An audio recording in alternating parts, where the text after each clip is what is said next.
नमस्कार, मैं हूं राजन झा और दक्षिण पंथ पर आपका स्वागत है। अयोध्या में राम मंदिर उद्घाटन के अवसर पर देश का पूरा वातावरण राममय हो चुका था। इस राममय वातावरण में भरे उल्लास को विधर्मी पचा नहीं पा रहे थे। उनकी पाचन क्रिया में खराबी का अंदाजा हमें पहले से था और हमें पहले से पता था कि वामी कामी इस्लामी गैंग के लोग बिना क्रंदन रुदन और मातम मनाए रह नहीं सकते। यह क्रंदन और मातम यदि उन्हीं तक सीमित होता तो हमें उससे कोई आपत्ति नहीं थी, परंतु उन्होंने इसका प्रस्तुतिकरण पब्लिक डोमेन में किया। अरफा खानम पहले एक्स पर फिर यूट्यूब पर देश को और यहाँ के लोगों को कोसती रही। इन्हीं के जैसे लोगों ने देश के टुकड़े कर मजहबी आधार पर पाकिस्तान लिया था। ये तब वहां नहीं गए क्योंकि इन्हें उनका अधूरा काम जो पूरा करना था। उस समय आजादी के जश्न में पागल हमारे कुछ राजनेताओं को बात समझ में नहीं आई कि वे इस देश में कौन सा नासूर छोड़े जा रहे हैं। खैर, उस खातून के क्रंदन पर फिर कभी चर्चा करेंगे, एक एक कर सबका नंबर आएगा। आज एक बार फिर से बात करेंगे रवीश कुमार की, इसलिए क्योंकि इस आदमी ने छल प्रपंच और झूठ के सहारे भारत में खासकर हिंदुओं के बीच एक एंटी हिंदू सेंटिमेंट खड़ा करने का काम किया है। इसके लिए वो मनोहर शब्दों का चयन करता है जो आम नागरिकों को भरमाने के काम आती है। राम मंदिर के उत्साह को रवीश कुमार ने आतंक की तरह दिखलाने की कोशिश की। पिछले वीडियो में एक दर्शक ने मुझसे अपील की थी कि रवीश कुमार को श्री श्री 1008 रवीशानंद न कहकर हुजूर आला 786 रवीश कहूं। इन्हें आप चाहे जिस नाम से संबोधित करें, असल में ये जहर से भरे हुए हैं और इनके निशाने पर यहाँ के बहुसंख्यक होते हैं। इसलिए अपनी पुरानी कार में मुंह लटका कर निकले और राम मंदिर के जश्न में डूबे हिंदुओं को कोसने लगे। आज शब्दशः इनके प्रपंच का जवाब दूंगा ताकि कोई रवीश भक्त आपसे बहस करे तो आप उसके प्रपंच का सही जवाब दे सके। रवीश कुमार कहते हैं कि वे कार लेकर निकले दिल्ली के एक मोहल्ले में देखने के लिए कि क्या तमाशा चल रहा है। मैं आपकी तरह कार में नहीं निकला रवीश जी, क्योंकि मेरे पास कार नहीं है। एक मोटरसाइकिल है जो नौकरी में रहते हुए किस्तों पर खरीदी गई थी। उसी मोटरसाइकिल पर सवार होकर मैं भी निकला देश के सबसे पश्चिमी छोर का वातावरण देखने। मैं देखना चाहता था कि उत्तर प्रदेश से हजारों किलोमीटर दूर इस स्थान पर लोग आज के दिन क्या कर रहे हैं, क्या सोच रहे हैं। मैंने टीवी पर अयोध्या की तस्वीरें भी देखी और आप देश के पश्चिमी छोर के एक शहर सूरत की तस्वीरें भी देखी। सूरत कई घंटों तक अयोध्या बना रहा था। सूरत ही नहीं, देश का हर एक गांव, हर एक शहर अपने आप में अयोध्या बना हुआ था। आप अपने साथ एक कैमरामैन लेकर घूम रहे थे और मैं अकेला था, क्योंकि मेरे पास इतने पैसे ही नहीं कि किसी सहयोगी को साथ रख सकूं। मेरे पास पैसे नहीं, लेकिन हिम्मत और सच्चाई की शक्ति है। इसलिए मैं वीर हूं और आप कायर। मैं वीर हूं क्योंकि जमीन पर उतर कर उन लोगों से बात कर रहा हूं, पूछ रहा हूं। आप कायर इसलिए कि आप अपनी बंद गाड़ी से उतरने का जोखिम नहीं लेना चाहते। राम भक्तों के उत्साह को आतंक की तरफ पेश करने की साजिश रचना चाहते हैं। राम भक्तों का उल्लास देखना चाहते हैं तो इस प्रवासी मजदूर की आंखों में देखिए, इसमें किसी से नफरत नहीं, राम के प्रति प्रेम दिखेगा। जय श्री राम का नारा हमारे आराध्य का जय घोष है और जब कोई आतताई अपने नफरती और जिहादी सोच से हमारे ऊपर कुदृष्टि डालता है तो यही जय घोष युद्ध घोष का रूप लेता है, जिसके जिम्मेदार आप जैसे लोग हैं। सही कहा आपने कि 22 जनवरी 2024 एक नए काल चक्र का उद्गम है जो आने वाली पीढ़ियों को यह संदेश देगा कि 500 सालों बाद ही सही, देखो सच्चाई की जीत हुई, आक्रांताओं की हार हुई।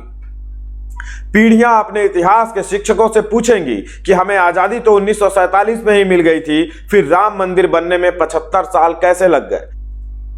तो इतिहास के वे शिक्षक कहेंगे क्योंकि हमारे देश में मुगल काल को स्वर्ण काल मानने वालों को अहम जिम्मेदारियां दी गई, जिन्होंने 6 दशकों तक जनता को भरमाए रखा। राम भक्तों के धैर्य की परीक्षा ली जाती रही, परंतु कुछ साहसी लोगों ने काल की गति को रफ्तार दी और परिणाम आपके सामने है। आप यह प्रपंच फैलाते रहिए कि फैसले में नहीं लिखा कि राम मंदिर तोड़कर बाबरी बनाई गई थी, परंतु फाइनल फैसला क्या था रवीश जी? दर्शकों को बताइए, क्या कोर्ट ने उस स्थल को राम जन्मभूमि नहीं माना?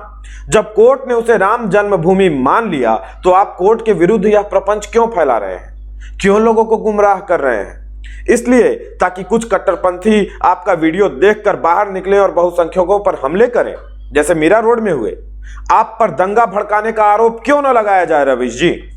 आप अपने दर्शकों को यह नहीं बताते कि कोर्ट ने उस स्थल को राम जन्मभूमि माना। कोर्ट ने माना कि बाबरी बनने में मंदिर के अवशेषों का इस्तेमाल हुआ था। कोर्ट ने माना कि बाबरी के नीचे एक भव्य मंदिर के अवशेष मिले।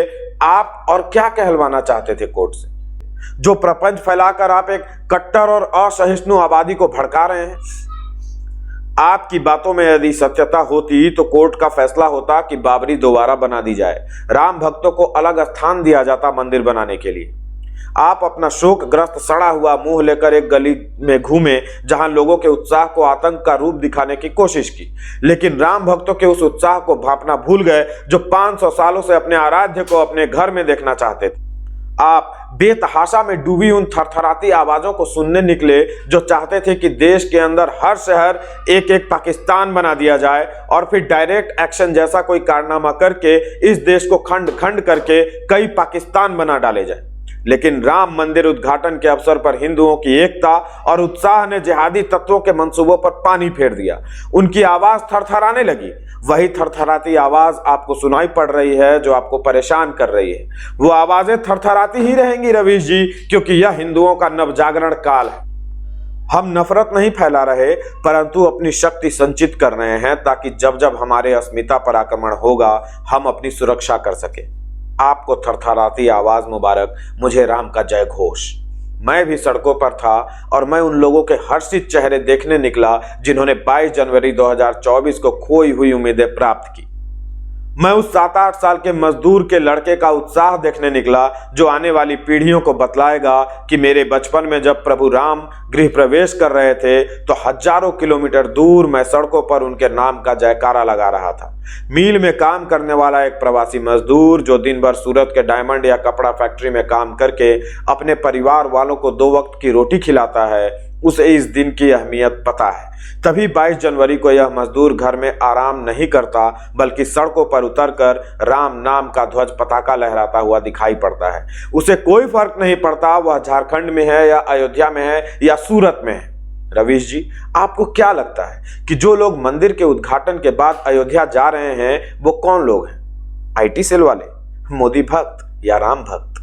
आपको क्या लगता है इनमें सिर्फ ब्राह्मण और क्षत्रिय हैं? क्या इसमें SC ST OBC नहीं होंगे? राम मंदिर के गेट पर कुर्सी लगाकर बैठिए और मंदिर आने वाले एक एक श्रद्धालु से पूछिए कौन जात हो? जवाब मिलेगा मैं एक भारतीय वोटर हूं। दिक्कत यह है रवीश जी कि आप और आपके कैमरामैन ने जमीन पर पैर नहीं रखा। कभी जमीन पर उतरिए और लोगों की भावनाएं समझिए। आज के लिए इतना ही। वीडियो में कुछ और ऐसे ही नमूनों के प्रपंचों का जवाब दिया जाएगा, बल्कि करारा जवाब दिया जाएगा। आप चाहें तो आर्थिक रूप से सहायता करके मेरे वीडियो बनाने की फ्रीक्वेंसी बढ़वा सकते हैं। उसके लिए आप इस QR कोड को स्कैन करें और यथासंभव सहायता करें। आप सभी को जय श्री राम, धन्यवाद।